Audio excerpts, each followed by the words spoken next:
This is a milk chocolate bar. It took more than 72 hours and over a dozen industrial processes to reach this belt. Inside this factory, cocoa beans become milk chocolate bars parade. Every machine, every worker, every second counts.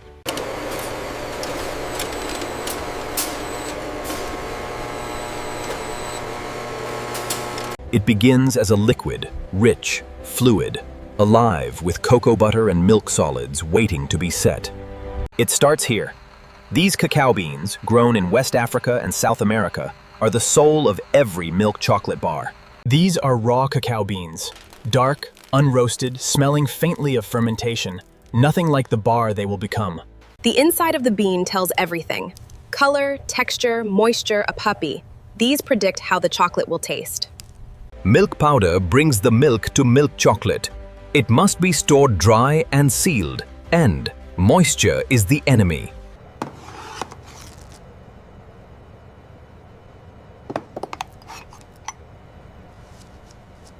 Sugar makes up nearly 45% of a milk chocolate bar. The right granule size matters for how it blends.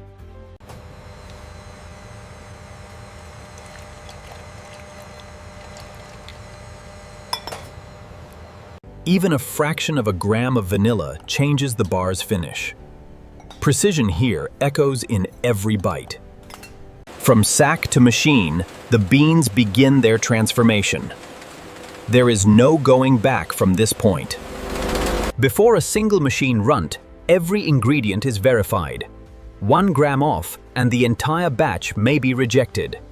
At 120–150 degrees Celsius, the Maillard reaction transforms raw beans into aromatic cocoa. The factory fills with the scent. Cooling must be immediate. Every second of extra heat deepens the roast beyond what milk chocolate demands. The shell is stripped away, leaving only the nib, pure, intense cocoa, the heart of the chocolate bar. Grinding releases cocoa butter from the nib cells. In minutes, solid beans become a dark, flowing liquid. This dark liquid holds the full flavor of the cacao bean. From here, it will become milk chocolate. Before these powders meet the cocoa liquor, they must be perfectly homogeneous. Clumps mean defects. Cocoa butter coats every particle of sugar and milk powder, beginning the emulsification that defines chocolate. Lecithin works invisibly. It bonds fat to water, drops viscosity by 30%, and makes the chocolate flowable. The conche looks simple. Inside, it is doing complex chemistry, smoothing particles, developing flavor. The conche never stops.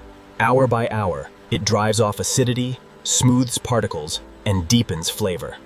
Vanilla goes in last, 40, too early and it evaporates. Timing is everything in flavor layering. Every batch is tested before tempering.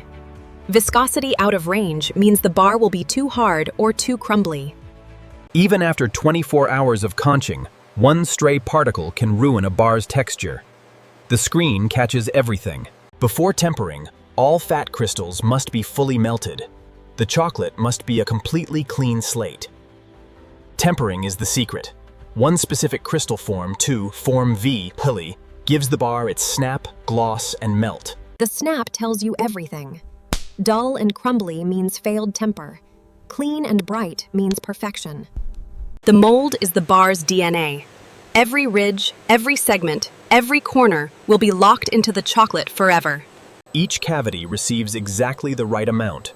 Not a gram more, not a gram less. The bar is born here. Vibration does in seconds what gravity would take hours to do.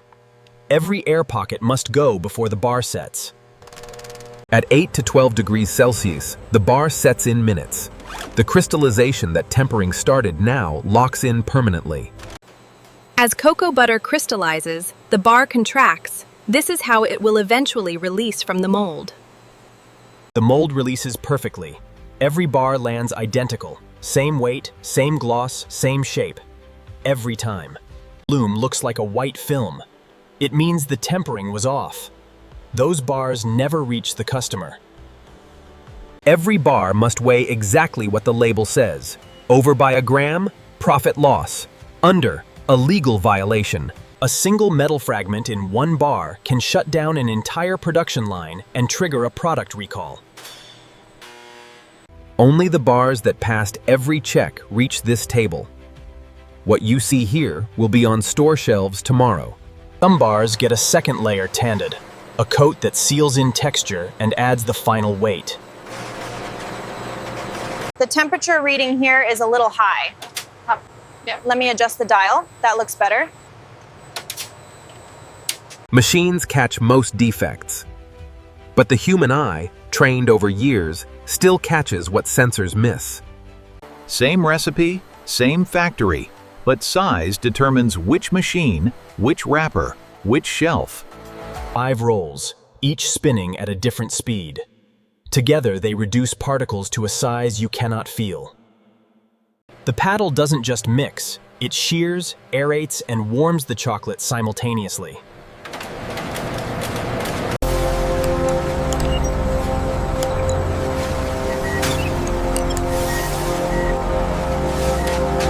The depositor has one job. Same volume, every stroke. No drips, no hesitation. From below, you see the mechanics. From above, you see magic, a rough surface becoming mirror smooth. Inside the tunnel, it is 10 degrees Celsius. The chocolate is moving, setting, becoming. You can smell it even here. In 0.3 seconds, the mold flips and the bar is free. This machine does it 10,000 times a day without a miss. The machine has no mercy. If the bar fails, it goes. No exceptions. No override. Every 2 hours, a test piece is passed through. If the machine doesn't catch it, the line stops. A perfect curtain, unbroken, constant. The bar goes in plane and comes out coated pulled, a single second of beauty. This junction is where making ends and wrapping begins. The bar has been born. Now it must be protected. The camera never blinks. It sees every bar, every surface, every flaw pruned, and decides in 2 milliseconds. The wrapper must form a seal that keeps moisture out and aroma in. Even the film tension matters. In under a second, the bar enters open and emerges sealed. The collar bends film into a perfect tube. These bars are done. Wrapped, labeled, checked. The factory has done its job, Parnuve. Now logistics takes over. 12 bars to a box. This number is not arbitrary. It fits the shelf, the hand, the delivery truck. The carton starts flat. In under a second, the machine erects it into the box you'll pull off a shelf. 12 bars, 1 carton. The robot arm places them faster and more accurately than any human hand. Hot melt adhesive at 180 degrees Celsius bonds the flap in half a second. That carton will not open until you open it. That code is a lifeline.